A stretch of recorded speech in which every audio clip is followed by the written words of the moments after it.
Hello and welcome to the Fire Officer Project podcast, a show where we will discuss and learn together about topics specific to the American Fire Service. Come along as we explore areas such as firehouse traditions and culture, the fire family life, leadership, as well as getting yourself ready to be the company officer. This show is for everyone from the rookie firefighter to newly promoted officers. I'm your host, Mark McCurdy. Now let's get on with the show.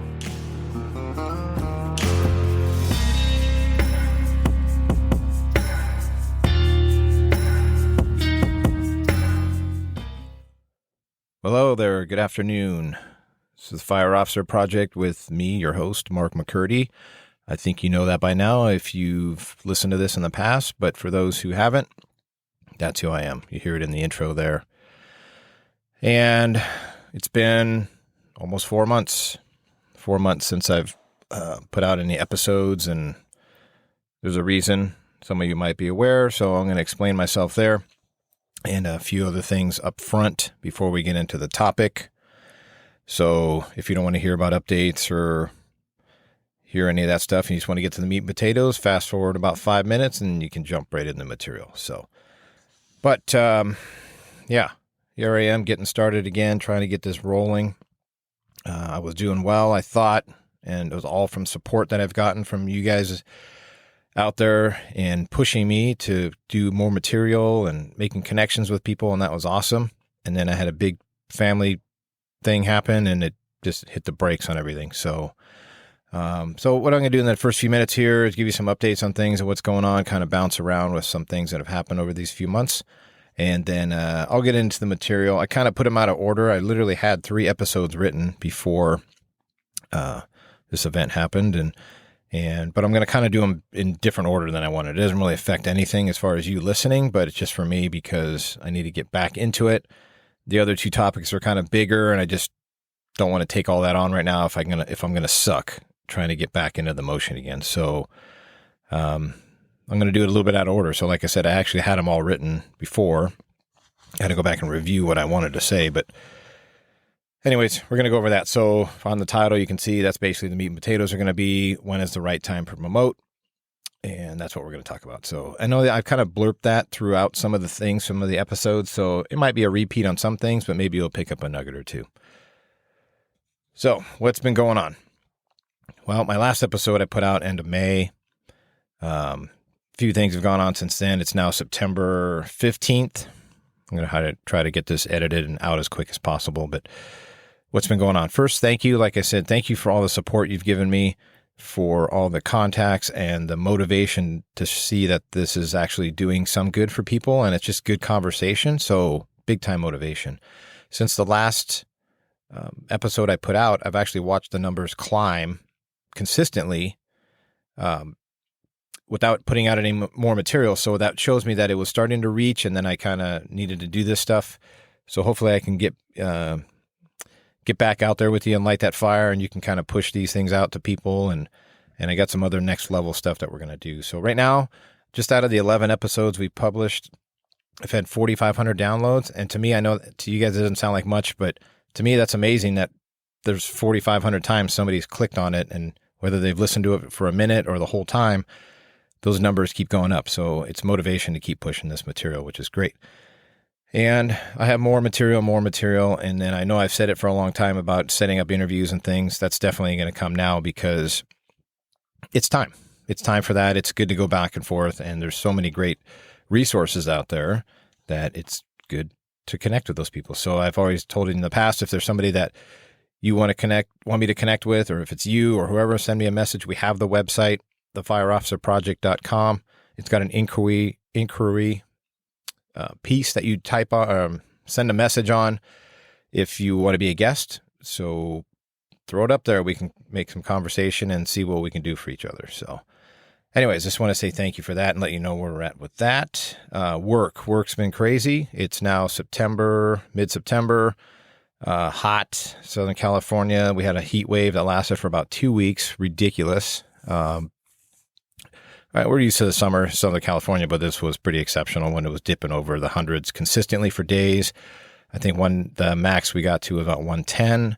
And of course, we popped a fire on noon on about the third day into that. The route fire, for anybody that's looking it up, ended up being about 5,000 acres. I had the fortunate or unfortunate, whatever you want to say, being first in for the county fire department, because that's the district it started in, along with the Forest Service, U.S. Forest Service. So trying to get a hold of it quick, and that didn't happen. So I joke about it saying, well, I obviously sit here and talk and think that I kind of know what I'm doing, but when it gets to 5,000 acres, maybe I didn't do a good job, but I think a lot of task books got signed off. So, hey, always got to look for the positives. But luckily, no structures lost. We beat up a bunch of us, I think 7 or 8 people, IWI, incident within an incident, just from heat exhaustion.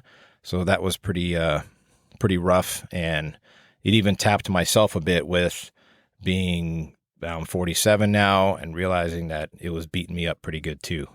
So whether that's age or just the heat or the, it's on the 5 corridor, just outside of Castaic, northern part of LA County. A lot of grass, a lot of mountainous terrain there, pretty steep area. So a lot of work. So that's it. But we kept it there. Lost no structures, thank goodness. Oh, sorry, shouldn't say structures. We did lose a couple structures and a trailer and things. So yes, there was some loss. So I'm not negating that at all, but not as bad as I guess it potentially could have been. So, which is good. There's more on that, but that's not what this is about. I'm just saying that things have been busy at work. Not only that, with probationary training, all kinds of things. So, what else here? It's not, like I said, it's September 15th. Obviously, just past 9/11. 21 years. 21 years since 9/11. That day, whether you're on the job or weren't, or you remember where you were, or heck now, we even have people on the job who weren't even born when that occurred. I have a firefighter on my crew who was 2 when that happened. So they're living post 9/11, which is, that's fine. There's nothing different about that. We just have to explain to them and keep that history aware of what happened, and share some stories and things like that. If you're interested in any of this somewhat family connection that I have, go back to the bonus episode. So when I first started this whole series, I had an intro episode, and then I squeezed in a bonus episode, and it has to do with 9/11 and a book that, as I married into that side of the family, but written by my wife's second cousin. So if you want to go back, look at the bonus episode that has to do with that. And then there's a link to the book as well, which I've been linking to all of that book and everything on every episode, just because I want to keep that going as well. Well, I said I would only talk for 5 minutes, but now it's 10. So if you're at the 5-minute mark and you're here talking to me and you still want the meat and potatoes, keep going. A few more minutes. Fast forward, because I'm trying to catch everybody up to stuff. All right. So classes. Attended a class that our benefit and welfare group paid for. They had Echelon Front, so Jocko Willink's company, come out to our department and talk, put on one of their classes, which was amazing. It was at our fire museum. And that was awesome. Yeah, it kind of motivated me to do something similar. Obviously, I'm not nowhere near that scale of those guys, but I just like the way their program was developed. So got something coming out in the future that I'll tell you about at the end of this episode. That's going to be an actual class, kind of a whole group of things. So I'll speak about that at the end. But and then reading. What am I reading right now? Right now, I'm reading a book that came out in May. Called Fierce Valor, the true story of Ronald Spears and his band of brothers. So you've heard me talk about Band of Brothers, and it's kind of my reference show. There's a lot of good things, and I know it's a TV show, but it's based on a tremendous amount of history. One of my favorite characters in that is Ronald Spears, and that's what this book is about. It's by Jared Frederick and Eric Dorr. Just came out in May. It's about that whole character. So if you're not sure who he is, but you'll know as soon as, if you've ever seen the series, he's kind of the quiet, stoic one that they have an episode on that did he do it or did he not, where he gave some cigarettes to some Nazi POWs and then allegedly, or did he not? I don't know. They never really disclaim it. And even in this book so far, they haven't disclaimed it, that he ended up killing them all. Anyways, if you remember, I'm not saying that's this part to harp on, but I'm just remembering that's the character. So that's the person I'm reading about it. I just think his whole character, not just because of that, but his demeanor, his kind of stoic demeanor, very into his work, very strict. There's even a dark side, I guess, kind of to it also about how he is. And he's that one person that you could give a task to and rely on and never questioned it. So it's just that character I just liked a lot. So anyways, that's what I've been reading. So what was the big delay? What happened?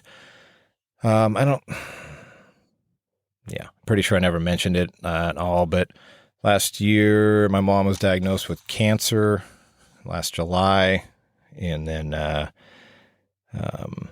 almost exactly a year to the day she ended up passing. So that's what hit the brakes. That's what interrupted our whole lives over here. So everything is on the back burner. You just kind of go through everything and kind of numb. So if you've had that experience, maybe losing a parent or a family member, a super close or friend, and you know where I'm at. Just still trying to work and push through things, and you're kind of just numb the whole time. So I was going to be nothing good to keep trying to do this. I just wasn't motivated to do it. But I know what she would want, and that would be for us to keep moving on. Obviously I'm not going to forget any of that stuff, but it's just time. I need to not let myself get down in the darkness. So your texts, I appreciate everybody who sent me a text, a message, phone call. It's amazing. People that I spoke with just because of this connection have sent me messages and everything once they saw my last post I put on Instagram, because I was just trying to tell everybody, hey, I'm here, but I just need a break. A lot of texts and just people reaching out, which was amazing. So thank you very much for that. It's amazing to feel that support, even if we're across the nation or we've only met because of this connection with work. But that brotherhood is still alive, and I really, really, really appreciate that. So enough of me yammering. I thought it'd be 5 minutes, but it's typical for me. Now we're at 12. So what are the meat and potatoes of what I'm going to talk about in this episode? It's just kind of a subject I wanted to talk about anyway, but I just needed to go with something maybe a little lighter at the beginning, just to make sure I've got the right mindset to keep doing this. I don't want to give you cheap information or come across cheap or not do a good job on some of these bigger topics. So speaking of the other topics I want to talk about, this one, we're going to talk about just like time when it's time to promote. Because I've had a few people hit me up about saying certain things about promoting, and it was okay. Well, let me focus on that a little bit. And like I said, there's been times where I've peppered that into other episodes, and then, so maybe you're like, oh, you're going to hear the same thing. So if it's not for you, then okay, I appreciate you listening to what the update is at least. And then, but I think you might grab a couple nuggets out of it.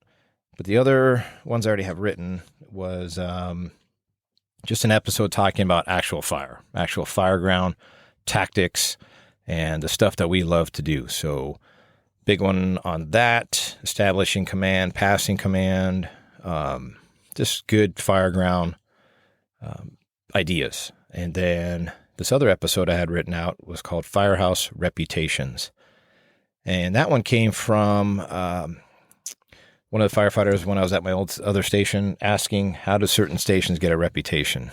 And so it just kind of spawned a whole topic. So that's going to be future episodes, those two. So this one will be episode 12, I think it is, 13, 14, and then I'll keep pushing them out. But okay, so where did this one come from? I guess it's kind of just, this is how I start out all the classes that I teach. That's my own program. And then I assist with our Captain's Academy. When our personnel get promoted, they actually go to a 2-week academy. And I show up for one day for 3 hours and kind of give a lecture on similar topic that I'm already talked about, but it's delivering a message from one of our senior captains that's getting ready to retire. And he's passed that information on that he wants continued on. So I'm just the person that's moderating that basically and delivering his message. So the first question I always ask though is, why are we here? And these people are already ones that have promoted, right? They're sitting there with their bugles on. It's day one. It's usually by the time I get there, it's their 4th day in the academy. And I ask them that question and they all just kind of look at you because they're like, well, we're already promoted. So what are you asking? So I ask people like, well, why do you want to promote? Why did you want to promote? Well, Because you could always tell them, like, you know what, this isn't for me. We've had guys do that. We've had guys say, you know what, this isn't for me. And they turn it in. But so I ask them, and it's the typical crickets. I could stand there all day and waste the 3 hours and probably never get an answer. But as soon as I start throwing some things out, you get some conversation started. And the reason I ask this is because you ever heard the person that says, well, I only promoted because other people asked me to. Well, okay, but you're your own person. So really, are you telling me that you just promoted because somebody told you? Well, what the heck does that mean you're going to do later? So is everybody going to manipulate you to do what they want as a company officer? Okay, I understand what they're saying, but if you're going to promote. There's no hiding it because you got to study. People are going to see you on the list, and yeah, it's uncomfortable because you don't want to get ribbed and people start jamming you up and everything else. So I get it, but deal with it. It's the way it is. You can stay where you're at or you can promote. So there's a lot in between that, obviously, and we're going to talk about it. But just do it. If you don't want to do it, don't do it. And I'll tell you about how I got to where I'm at. But how do you know when it's time? There's a huge factor. So that's the big general question. As I break it down, as I come down here through these points, I think we'll kind of broach that. But when I do ask that question to the class, I say, why are we here? Why did you guys promote? And they don't say much. And I'm like, okay, is it the money? And you kind of get that weird look. And I'm like, well, that's not a negative thing, okay, because you're probably going to make more money, which, okay, could be a motivating factor. Shouldn't be your main one, but, okay, motivating factor. And I can only speak to like the Southern California area, but if you just don't want to do the same thing you've been doing for 5, 10, 15, 20, 25 years, and you think, okay, I need another challenge. Okay, it's the challenge. Okay, I want to run an incident. I want to challenge myself to be a leader. Perfect. You don't have to be a captain to be a leader, but you definitely almost instantly get put in that category. So maybe it's the challenge. Okay, so money, challenge. What else is it? For some of us, it's you don't want to drive the engine or the truck anymore. You don't want to be a paramedic anymore. You don't want to climb in the back of the ambulance anymore. I get it. It's hard and tedious, and sometimes you just get stagnant and it's time to move on. Cool. But also, if your long-term goal is to be something way up there, gold badge, wherever you may land, then you got to promote, obviously, and your compressed time window is going to be a lot quicker, depending on what your goal is. So that's my next point. So are you promoting because, hey, I want to be the chief one day of the fire department, of this fire department? Okay, cool. Now you can have some big nads and say that and be like, oh yeah, I'm going to be the fire chief one day. Nobody's going to say that, right? Because we're all kind of humble. Plus you say that and it's instantly back to the firehouses when somebody says that. But you ever seen those people that just have that confidence? Okay, maybe that's you. So look far down the road. What's your ultimate goal? So for us, Southern California, 30 years is kind of the norm. Pretty much that's the retirement time you put in. Now, if you worked for another department or you got hired later in life and things like that, okay, that changes. But if just the average person, the kind of norm is 30 years. So you got to plan out your roadmap there for 30 years. What's your plan? How far do you want to go? And obviously, when you're brand new, you're just trying to get through probation or maybe the first couple of years as a firefighter. You're maybe not thinking that one day you want to be a deputy chief, assistant chief, fire chief, whatever titles may be in your department. You get what I'm saying. Like, how far are you going to reach? Then you got to figure out your time frame window. It also matters, and I'm jumping ahead a tiny bit, how often does your department promote? That's a big one. How often do they promote, and how many people do they promote? Because that's a huge factor based on your ultimate compressed goal time frame. So, okay, so my promotion story, you don't need my whole resume, but basically the long and short was I never thought I'd promote. I liked being a firefighter paramedic. I got hired by my initial department as a firefighter paramedic. I had gone to medic school before getting hired officially. I loved it. That was my thing. I liked being in the trenches. I liked doing the medic thing. I liked doing the fireman thing. I liked all that stuff. I go, I'm good. I don't want to promote because it wasn't that I was thinking I didn't want to do that job or I didn't want to drive or I never wanted to be a captain, because I had great captains that were saying, plan your life. Basically what I'm saying right now, plan your life out, kid, because you're probably not going to want to be doing this for 30 years as a firefighter. Because look at it now. How many career 30-year firefighters or however many years do you see in your department? Like, it used to be kind of common. We joke about it now in my department, saying there's no more senior firemen anymore. Everybody is just promoting as fast as they can. We're hiring as much as we can.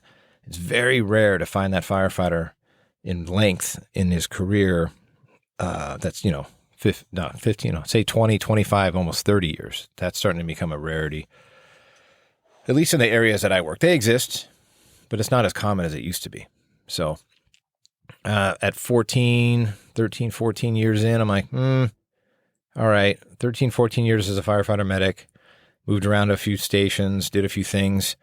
I thought, oh, maybe I'll look at the engineer thing. So driver for us, maybe I'll look at that. And then I already had a kid, my oldest daughter, when I was a firefighter medic, still working at night houses and busy houses. And then I was becoming the freaking zombie at home, which I'm thinking, you know what? This isn't good, because ultimately, and you've heard this too, what happens if something happens to us at work? Yeah, people are sad. There's a big pomp and circumstance and there's a big funeral and things like that. But ultimately, somebody needs to fill your spot. So do a good job while you're there, but know that you're replaceable tomorrow. And so that finally kicked in where I was like, wait a second, I'm beating myself up for the experience. Now I'm going to talk about experience in a little while. For the experience that I wanted down the road, or just that I needed to accomplish, because I started leaning towards promoting. And I picked places I've worked at in my career based on the experience level that I would get there, not comfortability. And just kind of rounded me out a little bit for the future, which has helped a ton. So anyways, my point is, take the engineer test, and I took the engineer written and the captain's written 3 months apart, because that's just the way our department offered them. And so how everything's laid out, that's how it happened. I was a driver engineer for 2 years and then got promoted as a captain. So August 16th of this year is now 6 years as a captain. I still have 8 more years to go. I don't plan on promoting anymore. This is what works for me. I like the challenge. I like the spot I'm in. In my department, once you go past this rank of captain, your ability to kind of control where you work is limited, because you go to the battalion chief level and you can be moved around based at the department's need. Right now, I still have control of where I bid and who I work with and where I work. So that's a big motivating factor for me. Although my plan is to take all the chief officer classes for the state and get my chief officer cert in the next year or two. That's more for the knowledge, but also a backup plan. And I'm going to talk about why a backup plan, or at least similar plan, is a good idea to have, especially when you're still considering promoting. My plan basically is, if I get hurt or I just hit a wall one day and say, you know what, I do want to promote, then I at least have the classes done, and then everything else is just going to help me promote. But it's not my goal. It's just a backup plan. So I like what I'm doing now. I think it's great. I'm in a perfect spot near my house here that I work. I'm at an engine truck house, great crew. And I know my crew's not going to stay with me the whole time, because we're working on getting them promoted as well, or they're getting out probation and then they're going to move to a different station. So that part is uncontrollable. Basically, the only thing I can quasi have any somewhat control is myself and the other captain that I work with. And we talk constantly about staying together there, and things change, but we don't have any immediate goals to change that up. But so that's what I'm saying. All of a sudden, you don't want to get to the point where you're in a burnt out situation. That's the worst.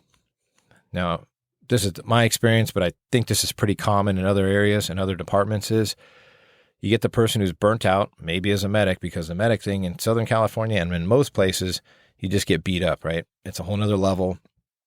And the burnt out medics, right? We all know that cliche, the burnt out paramedic. Well, it's a tough spot to be in, and it puts a hell of a lot more pressure on you when you're burnt out and now you're trying to promote. because now you probably should have promoted the last time your department tested, but now you've got everything weighing on this one, and maybe you're already an ass. Maybe you don't even see it. Maybe you don't realize that you're in that fog, because I guarantee you it's tough to realize. Like, I knew I was in somewhat of a fog as a paramedic with a child at home and getting beat up at night and everything else. You almost feel, to a degree, buzzed because you're in this fog. And when I promoted from fireman medic to engineer, it took me about 3 or 4 months to not wake up in the middle of the night thinking I missed a run, and to realize there's more time in my day now because I'm not following up with patients to the hospital. Weren't as busy. I could actually spend time on learning my apparatus and working on a more hands-on, manipulative type mechanical piece. There's all that, right? So you don't realize it, and then you realize this fog lifts, like you're walking around in a haze. I remember going home and having 24 hours off before I had to go back to work, and then my wife saying, hey, we're going to take the girls to Disneyland. They're small, 3 and 1 or 4 and 2. And okay, but we just got rocked the night before, so we got to drive. It's about an hour and a half drive from our house there. It's Disneyland, so it's busy, it's hustle bustle, you're moving your butt trying to get around.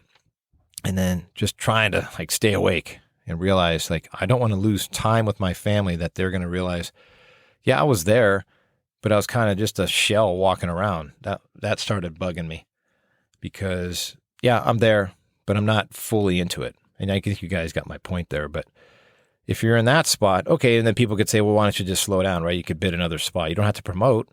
100% true.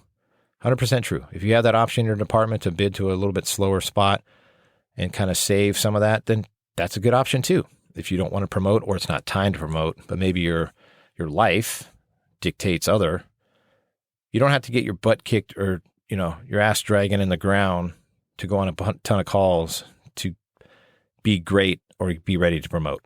Now, do I think it's important to be at certain positions? Yes, it's a fine line, right? So we'll talk about that in a little bit too. But you understand what I'm saying. So find your reason to promote. Find the right time when you're to promote. Don't let other people determine your thing like, hey, we need good guys, so take the test. And then you lean on well, so-and-so told me I need to take the test. Bullcrap. Say, yeah, I appreciate that. Thank you. That's kind of on my wheelhouse. Maybe you can mentor me on this. I'm not ready for this one, but maybe the next one.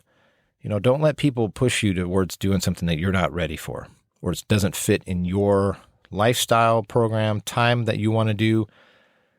So to me, that's a nil thing.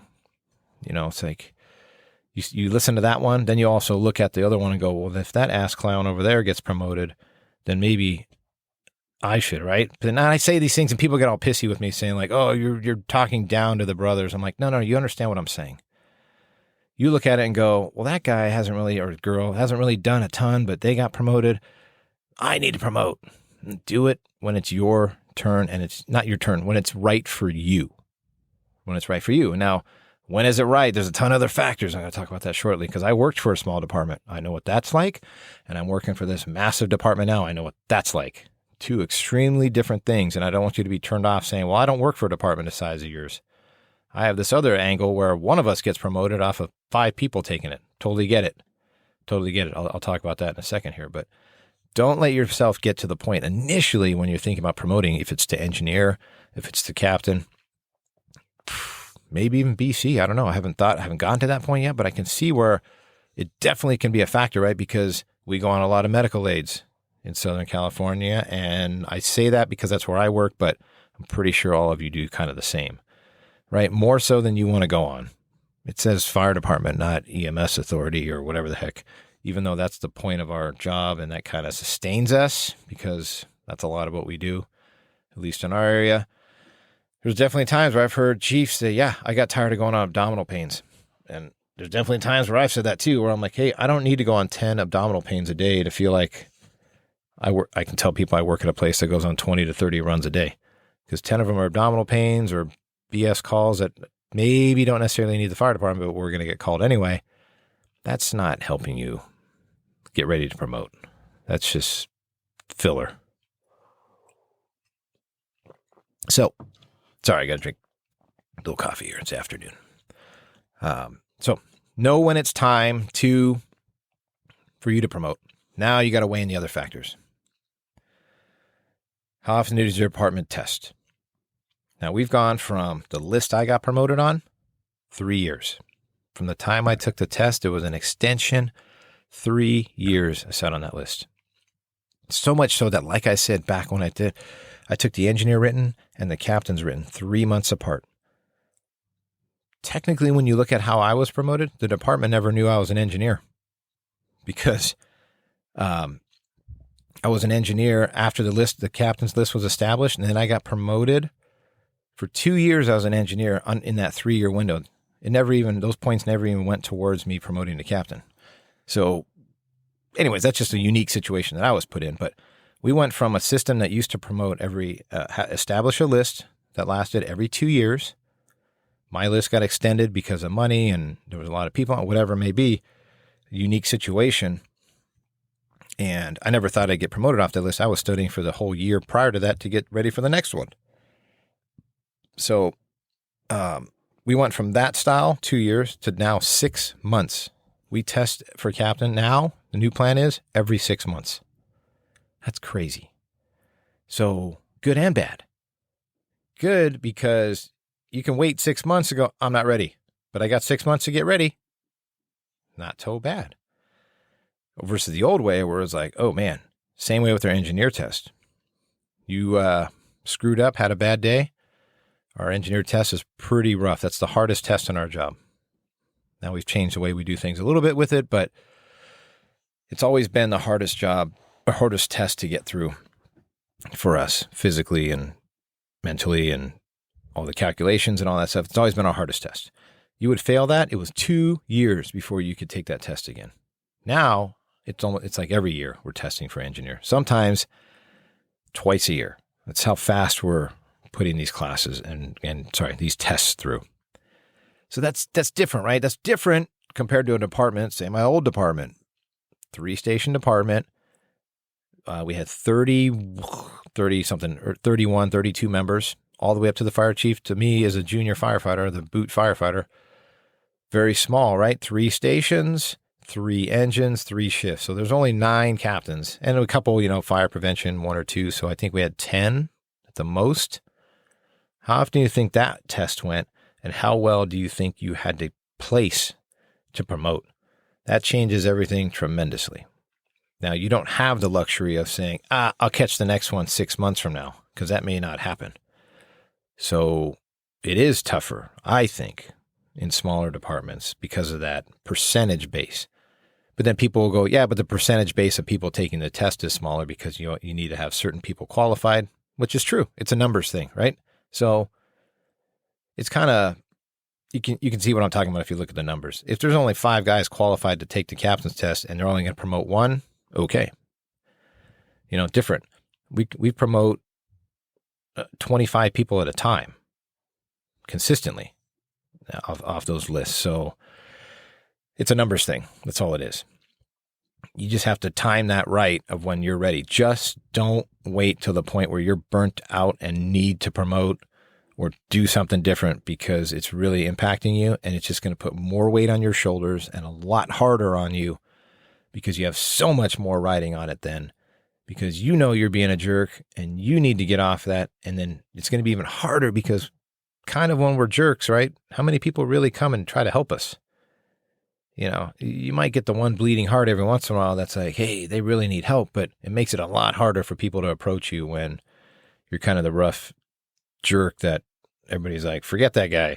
He needs to fix his other things, but you're not making it appeasing to people to come try to help you. So walk that fine balance, figure that out before you get too far down the road and realize, yikes, I can't turn around. So that's one big thing. And then look at the whole process. So right now, what I'll talk about at the end of this is the class I'm going to do for our department. Part of it is going to be reviewing our appraisal of promotability, AP packet. That's what we call it. It has to do with operation things that you've done, classes you've taken, experience that you have on the job. It's a whole packet. It's kind of like a giant resume.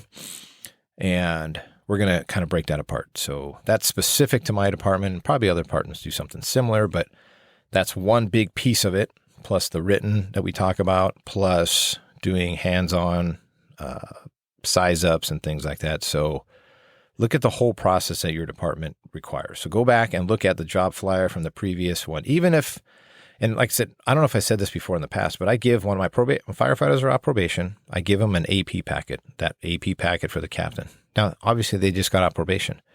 They're not going to take the captain's test. One, they don't qualify. And two, that wouldn't make sense, right? But what I want them to do is start looking at it and start shaping the future and look at, precision on taking certain classes and realizing what the whole process looks like. Because the other opposite thing is people who sit on their hands their whole career and then decide, oh, I want to be a captain. And now they're just scrambling like crazy to take every class, to do every pet project, to kiss everybody's ass to get their points. And it actually turns people off. So I don't know if you've seen that process happen, but I'm pretty sure the fire service is pretty much the same all over the place. You know pretty much what I'm saying. So start now looking at the whole process. Get the old job flyer. And yeah, it might change, but just get an idea, right? You know how the process should work. You've seen people go through it. Look at how it's going to go. Look at the study material. Look at the books you might need to find or start looking for, however it may be, for your department and how the process goes. So get ahead of that. Just put it in the back burner. Look at how it goes. Don't let that jump up on you and be like, wait a second, I need to know all this, or that's how it works. And then try to separate yourself a bit in doing other projects. Like our packet is very specific. How many times did you teach at recruit training? How many times did you do this? Did you do that? And it's all a point system.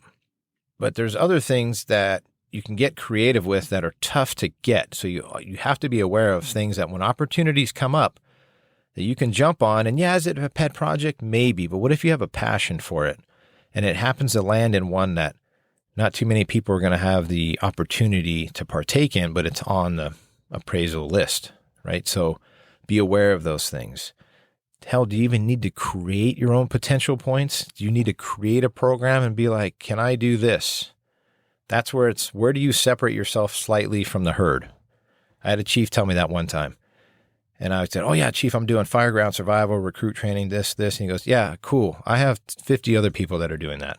What else are you doing? You got to think a little bit different than everybody else in the herd. That's huge, right? I go, oh, never thought about it like that. All I'm thinking about is steerage, just following the other cow butt in front of me, just walking along, doing everything that everybody else is doing.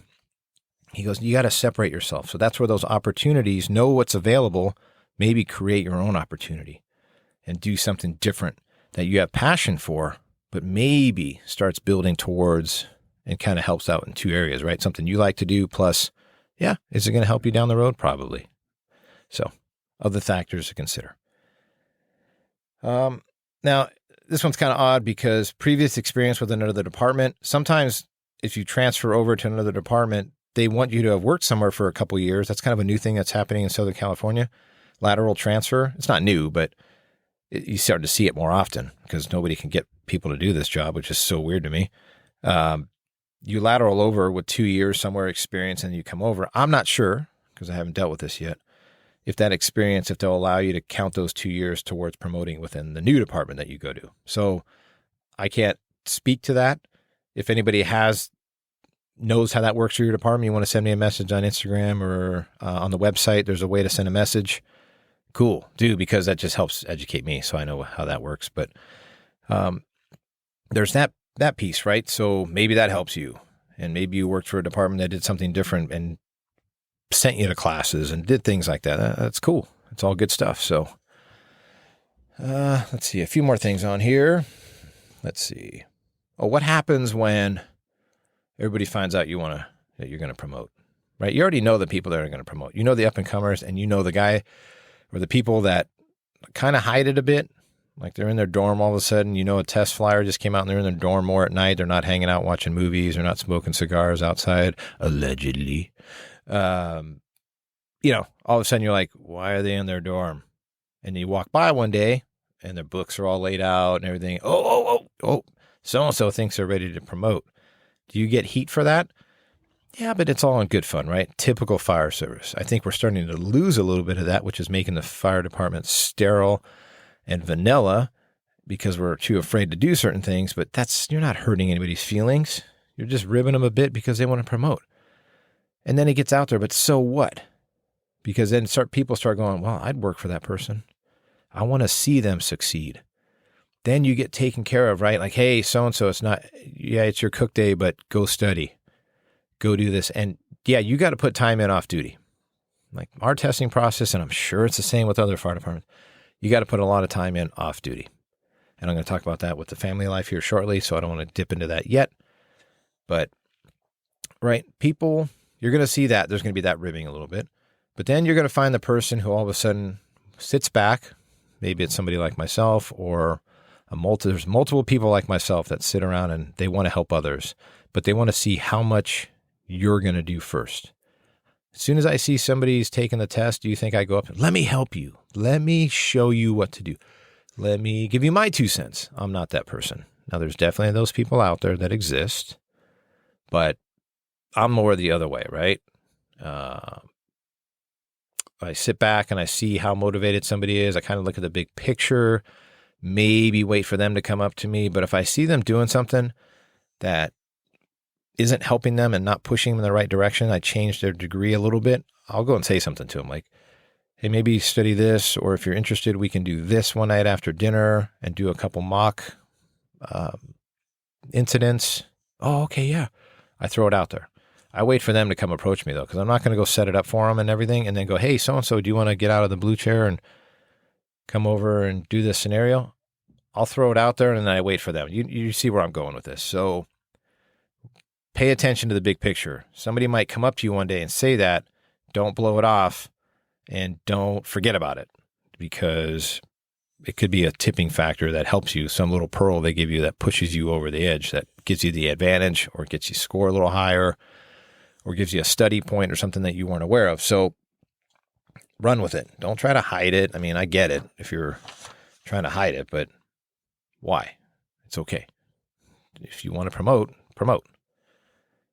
What's another big thing? Education. Education's a big thing. There's a lot of people I've noticed, and over these few years and this whole time I've been on the job, you notice that education is becoming a bigger factor. A lot of people coming out with degrees, and we can look at it and go, yeah, that's cool. You have a degree, but all this job takes is 18 and a pulse and a driver's license. Cool. You don't need a degree. Well, pretty much to be a chief anymore, you're going to need a degree. So those people who have already done that, they're ahead of those people like myself who only have their associate's degree, who thought I was going to go to community college because I'm just going to be a firefighter, right? So now it's on me, if I want to, which I'm going to start working on too, take those chief officer classes, but also my department, there's a way to work around and get some of your education paid for to get your bachelor's, which I was just given some information on, which is great. So I'm going to slowly chip away at that. One, for education, just for life. Two, I think it's another factor that's good for my girls to say, hey, pursue your education. And they'll see me doing that as well. Things like that. So education, big, right? Take that as far as you want to go. If you want to get a master's degree in whatever it may be, and you have the ability to do it and the time and family life, then do it. It's going to help you. So, all right. So as I spoke earlier about family life, before starting this process, how is your family life? Like you've heard me kind of blip it out there a little bit. I have 2 girls. I have a wife. My wife's dad, or my father-in-law, was a fireman, so she understands the life. But that doesn't mean she's not happy. Like she just lets it, like no big deal when I get mandatory all the time. Right? Even she's gotten sick of it. 22 years on the job. We've been together most of that time. She's been around me since I was a firefighter, and I'd only been on the job 3 or 4 years when we were together. So she's been around it, and it's ups and downs, and we're getting mandatory and like crazy. And every once in a while she just says something, but it's because she works and all that stuff. So anyways, what I'm talking about is look at your family life before you take on this huge task. Now, is it ever going to be perfect? Never, right? Because that's the other thing. People always say, oh, I got to wait until it's perfect. That's all of life. It's never going to be perfect. As the newest example for me, it would be this. I kept thinking, oh, I need this equipment and this, and I need that. And then this, and I can't do it. I literally sat on this for 6 months before I did it. Then, if you've already heard the story really quick, allegedly had COVID, was pushed off work for 10 days, stayed home, got with a friend, coworker now that explained to me how it works. Boom. Within those 10 days, had the first episode out, up, running on Apple. It was crazy. And I think I said it before, but I'm going to plug it here. So my friend Chris, he's also a coworker at at the station I'm at too. His podcast is Prep and Defend. I'll link it at the bottom in the notes, but go check his stuff out. He is light years ahead of me on this, but awesome resource. And then he is connected with the Fire Up program, which is connected with the Fire You Carry podcast. So it's all these connected pieces. So if you haven't heard these people yet, I want to drive you towards their traffic and their podcast. So it's just awesome. There's a lot. I don't want to shortchange it. I'm going to talk about them. I'm going to interview them one day, and we're going to talk about their program. But that's how this got started, right? So you can't just wait for the perfect time, but how is your family life? Because like I said, if you've already taken one promotion test and now you're going to promote to captain, or you've seen how people do it, there was a lot of time spent I'd go and study at the library. I'd try the whole Starbucks thing, but I couldn't do it. So whatever it needs that you need to do, but you're going to be taking time away from your family on your days off, still doing work stuff to try to promote.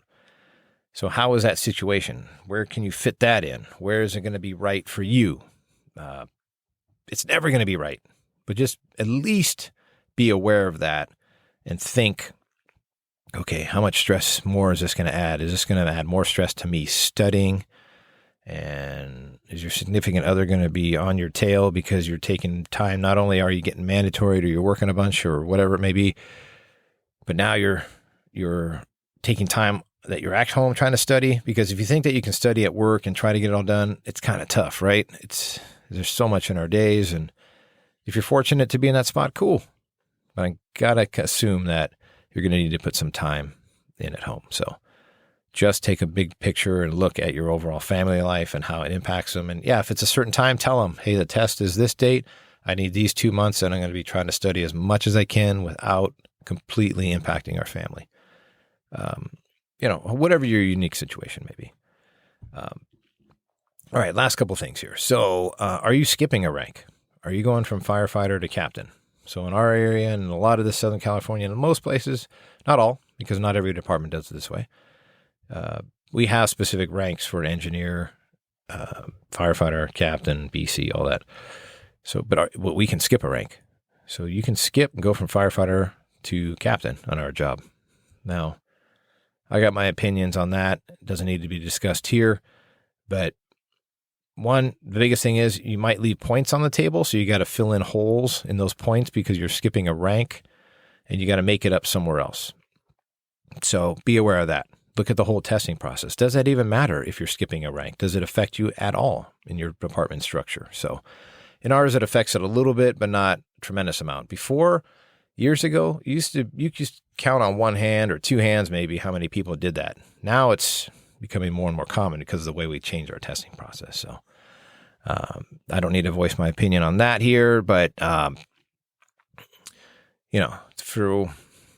consider that. Just look at the overall picture and be like, ooh, do I need to make up spots here because I don't have that rank? Maybe I was never a paramedic, never a hazmat, never a USAR, never an engineer, whatever it may be that's specific that you're just going to have a hole because you don't have that chunk on your resume. Okay, just remember, do I need to fill in somewhere? So, all right, wrapping it up here. Remember, it's like I said earlier at the beginning, 30 years is a long time. So I've given you this timeline before, but just to put it in perspective again, I did 14 years as a firefighter, 2 years as an engineer, 6 years as a captain now, and I still have 8 more years to go. Now, if I could have, I would have had to say, no, I don't want you to promote me to captain, and I could have been an engineer longer, which I could have done for a few more years. But based on the way I took the test, I wasn't going to turn down the promotion, so that's just how my unique situation works. But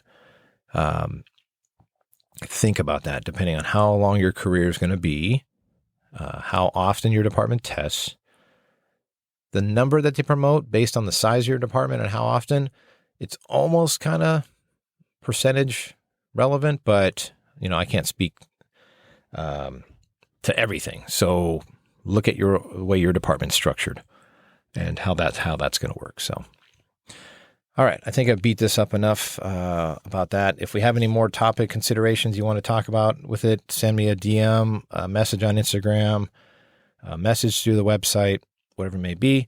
But I do want to continue with the thing that I had done when I asked, must have been a year ago, and I'm still getting through these questions from the streets, asking people for certain things like, what do you want to know about? So I had one person send, IG handle is Joey D. He wanted to know about experience versus time on. He puts time on in quotes. So what's your experience versus time on the job? And I think without me even explaining it, you guys kind of know what I'm talking about. You have the people that have been on the job. So career firefighter, say that. Been on 20, 25 years. Maybe hasn't been at the busiest places or done a lot of other things, but has been on the job a long time. But maybe if you looked at the comparison of how much they put into it, not as much. Experience, projects, pet projects, whatever you want to call them, training, whatever. But they're going to say, well, I have this much time on the job.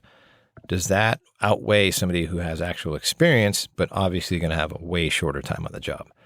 So I don't think that even though I like the senior firefighter concept, and I like having those people, it's tough when maybe that's all they've done, and then all of a sudden they think the last 5 years, I'm going to be a captain, but now I'm scrambling myself to get every point I can to make myself viable to get promoted based on how your department promotes. Just because they have that much time on the job doesn't really matter. You max out in our job, I think, I'm just talking off the cuff here, I think 8 years as a firefighter, you're maxed out on points. You're not going to get any higher. So maybe that's your determining factor. Maybe if you look at the point schedule and you go, hey, by the time I have 5 or 10 years as a firefighter, I'm not gaining any more points. That could factor into when you're going to promote too as well. You like that job, you want to stay busy, you want to get all the experience you can by moving around if you can in there and getting other tasks and taking on other projects while you're in that rank, but then in the back burner the whole time knowing like as soon as I get to a certain amount of years, my department doesn't recognize any more years past that. That could be a determining factor too. I remember hearing, but there's the other angle, right? There's the person who's taken every class under the sun, has humped every leg, and done everything they can in a compressed short amount of time and is taking the captain's test at the minimum amount of time. Whew, what do we think about that person? So I kind of like the middle ground guy or gal. Sorry, I keep saying that, but it's habit. That middle ground person who has that experience. Because I remember hearing, and it's word for word, I had to stop the person who said this. They said, yeah, that person, so-and-so is taking the test. I'm like, ooh, that's kind of early. Did they work somewhere else? No, but they've taken every class. They've done all these things. The only thing they're lacking is experience. And it's like needle off the record. Burp. Hold on a second. What did you just say? Yeah, they got everything. They got every point. They're going to be awesome. They just don't have the experience. I'm like, okay. I'm not knocking those people. But if you don't have the slides in the carousel, or I know some of you are like, what the hell is he talking about? If you don't have that experience to lean on based on the ranks that you've worked on the job, it's going to be tougher. Now, you can take the test and you can get on the list and they can promote you. But if you don't have that experience, it's going to be tough, right? And people they know your background. They know everything about you before you even walk in the door at their station that you're now coming into as the boss. So there's all these factors, right? I'm giving you a ton of information, but I'm not giving you a lot of direction. It's because there's so many factors and it has to be unique to you, your department, your time in life. The whole situation is dependent on all of these factors. All I'm trying to do in this episode is make you aware of them. So remember, you're going to make mistakes. You got to learn from as many as possible. But if you can just shine light on the fact of, I never thought of going and get the job flyer. Look at the study schedule or the reading list. What other projects can I do that not everybody else is doing? Things like that. And as you're doing it, remember how much time, the time frame, I already gave you how my time frame worked. how much time there actually is to accomplish your goal. But like I said, if your overall goal is to be a fire chief one day, you got to work in that compressed time zone. I never thought of that far. Basically, where I'm at now was the end of my road and my projected path, if I even got to that. So I'm good where I'm at. That's me personally. But look at all those factors. Take the time to gain the experience and get it really good at it, and find those people along the way. They're going to help you. They're going to push you, and bid to those spots if you have the option that are going to make you uncomfortable because of the potential and the experience that you could have, that you will get there. Bid there.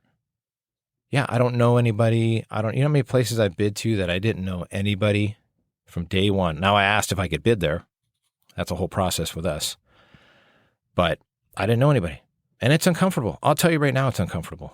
How uncomfortable do you think it's going to be when you promote to captain? We've already heard me talk about this in previous episodes. And if you haven't, go back. I think I definitely talk about it for day one as a captain and a company officer. So go back. But that's the thing. So there's a lot of time. You got to look at everything about the overall picture, and then it has to be specific to you when you're ready. Just take the biggest pearl, I think, is don't wait till you're in the burnt out stage to promote. Just wait. Puts way too much on you. So anyways, hopefully that helped you there. I kind of give you a lot of kind of what's going on in my life and things, but a lot of stuff maybe you're like, yeah, I heard this already, but maybe you picked out one or two nuggets. The Instagram, if you want to follow that, is The Fire Officer Project. The website, thefireofficerproject.com, all spelled out. It's got everything on there. Like I said, you can link to the episodes on there. You can throw up a review if you feel like it, either on Apple Podcasts, Spotify, or the website. I appreciate throwing up your reviews, or just a DM, whatever it may be. Even a little Instagram or Facebook message. There's a Facebook account too. If I had to pick all of them, the Facebook account is the one that probably gets used the least, but I still get the messages. So you can link on there, the Fire Officer Project. I have my own separate Facebook link for it. If you want to go on my personal one, fine. Mark McCurdy. It's Mark with a K. And then, send me a message saying you suck ass, or talk about this, or what did you mean by here? I'm down. I love getting the messages. And now that I'm finally giving you more material, maybe you'll come back and send me out all that stuff. So, So I hope it was beneficial for you. And like I said, send me a message. Think about it for a little bit. If there's something I missed, I'm totally down with that too. Oh yeah, the class I was talking about. So I'm putting together another class. So I've had ops and administration class that I've kind of separated out, mostly for our guys in-house. I haven't ever done anything outside of another agency, but what I'm going to put together is for our department 2023, but it can be used once I redo it. I'm going to revamp the whole thing, taking a lot of what I've already started with this podcast stuff information, and then delegate it out to some things. What were the topics? Let me grab the paperwork right here. So some stuff I had put on there. So obviously we're going to talk about leadership in that class. So it's going to be a classroom setting, PowerPoint presentation with interaction, leadership. We'll talk about command presence, setting expectations, getting yourself operationally ready, decision-making process, SOPs, SOGs, and then commanding your firehouse. So we're going to talk about those topics, amongst other things. I do go into a history component, so that's specific to my department. But if you wanted something like this, or you thought this would be beneficial to your department, I'd most likely start out locally. So anything pretty close in the Southern California area. If you want, I can put this together. We'll adjust the front end of it where it has to do with history of your specific department. And then that's pretty easy to do. I would just get with you early, ahead of time, talk about some specific things and specific topics that you want talked about that maybe is an issue in your department, to get an outside opinion. These first few that I'm going to do, I'm not charging anybody. I'm just trying to learn myself. So if that's something that interests you, hit me up. I'm going to be working with a few people that are taking the captain's test from other departments soon. And it's rolling. So this class, like I said, is going to be for our department early 2023. That would probably be the time frame that I would need for any other agencies that want to do it. And I don't know if you're interested in it, it'd be a couple hours, could be as long as you wanted. And I'm willing to put it out there. Just connect. We could connect and see if it works. If not, it's all good. So no harm, no foul. You got all the information for the podcast, the website and the Instagram account. And that's all I got for you today. Have a good day. This has been the Fire Officer Project.